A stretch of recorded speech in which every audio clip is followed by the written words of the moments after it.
being an exercise physiologist for 10 years, everybody's doing well, you've been losing weight. Everyone says to me, well, what do I do on Thanksgiving? What am I supposed to eat? You are not on a diet on Thanksgiving.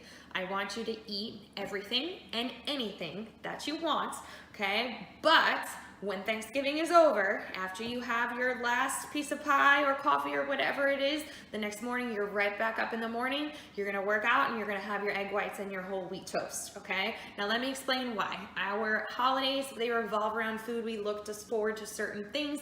You don't wanna deprive yourself of these things because then you're likely going to fall off the bandwagon for the long haul. Remember, this is a lifestyle change.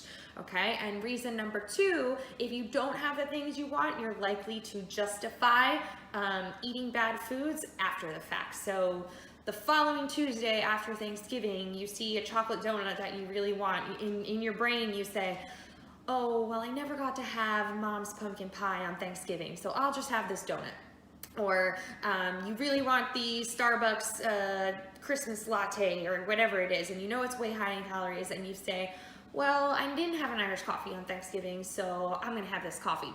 And what happens is you tend to keep justifying bad choices, and then you've completely fallen off, and come January, you're up 20 pounds and you're starting over. So we don't want that. So on Thanksgiving, you're gonna eat everything and anything you want, but after that, you're done. You're right back at it on Friday morning, Black Friday, okay?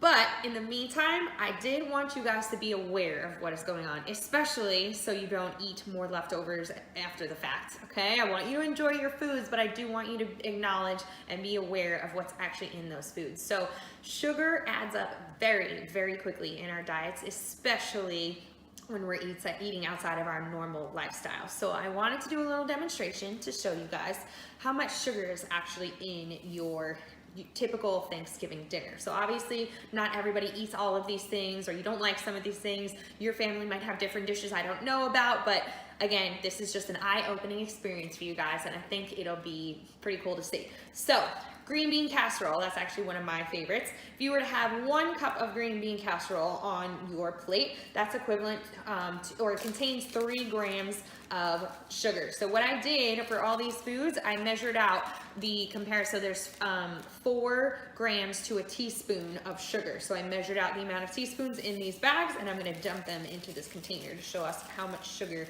you can eat in a matter of a couple of hours on Thanksgiving. So there's our 1 cup of green bean casserole. All right, everybody loves mashed potatoes. You've got your 1 cup of mashed potatoes, okay? Mashed potatoes are a carbohydrate, they're starch, they've got some sugar in them, okay? So we're gonna dump that in there as well. 1 cup of mashed potatoes. And if you're like me, you definitely had more than 1 cup of mashed potatoes. All right, and everybody on their turkey or on the side, they love their cranberry sauce. Just a half a cup of cranberry sauce contains 52 grams of sugar. That is a lot of sugar. 52 grams of sugar in your cranberry sauce, whether it's on your turkey or on the side. We're dumping it in there. Oh boy. All right, moving forward. I think this one's one of my brother's favorites. We've got your sweet potato casserole. About 1 cup contains 46 grams of sugar. Put that next to your cranberry sauce on the high sugary dishes. Let's dump that in there as well. See what we got going on here. I don't know about you, but I'm already pretty disgusted. All right, moving forward, stuffing, another one of my favorites. Lucky for me, stuffing, not too bad of an option. Maybe in fats, but not so much sugars. So let's dump that in there. Oh, and then what do we got? I'm always telling you guys you need to eat more protein. Look at that. Turkey has no sugar in it. 0 sugar, high in protein. So if I was you, I would fill your plate up with turkey. Okay, load up on that protein so you don't overdo it on the other stuff. Then we've got a half a cup of gravy, your poultry gravy, if you like that on top of your turkey or sometimes your mashed potatoes. A little bit of sugar in it. We'll dump that in. And then you had your dinner roll, or I know my mom makes those big Grands biscuits. Can't turn it down. We've got your dinner roll, 3 grams of sugar added in there. All right, and then Irish and German family, we definitely have red wine. All right, so we've got 2 glasses of red wine, 3 grams of sugar. All right, so that is your dinner.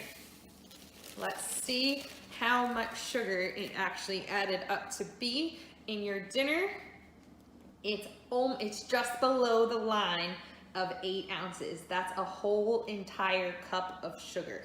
And we didn't even hit dessert yet. So, moving forward with dessert, let's say you took it super easy. I mean, I don't know, my family doesn't do it that way. There's usually a little of this, a little of that, a little here. Let's say you super modified it. You had 1 slice of pumpkin pie, just one, 1/8 of a pie, 30 grams of sugar. We're getting high there. 30 grams of sugar. Pour that in. Looking good. Oh, and when you have the pumpkin pie, you definitely got to put your 1/2 cup of vanilla ice cream on top, you know, because that pie is just not enough sugar. We need to add a little more on there. I did not calculate for this, but I know some of us put some homemade whipped cream on there. Definitely some more sugar in there if you add that on top. And last but not least, everybody loves an Irish coffee to finish off their dessert. 8 grams with your Baileys and coffee in there. Let's pour it in. Now, usually after dinner, you're on the couch with a blanket on, your belly is killing you, you're watching the football game, and here's why. 1 1/4 cups of sugar. Now imagine if you took that and put it in your cup of coffee, how gross that would taste.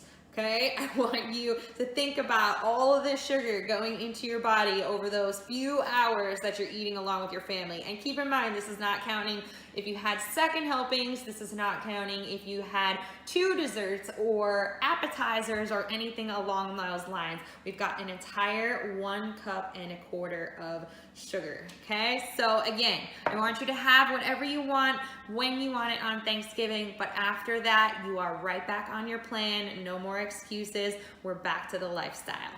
All right, so again, everybody, get your workouts done this week. Reach out on the community support page if you're having any trouble. I know here in South Carolina, it's super dreary and rainy and cold right now, so we all need to help motivate each other so we can get through this crazy time. Thanks, guys.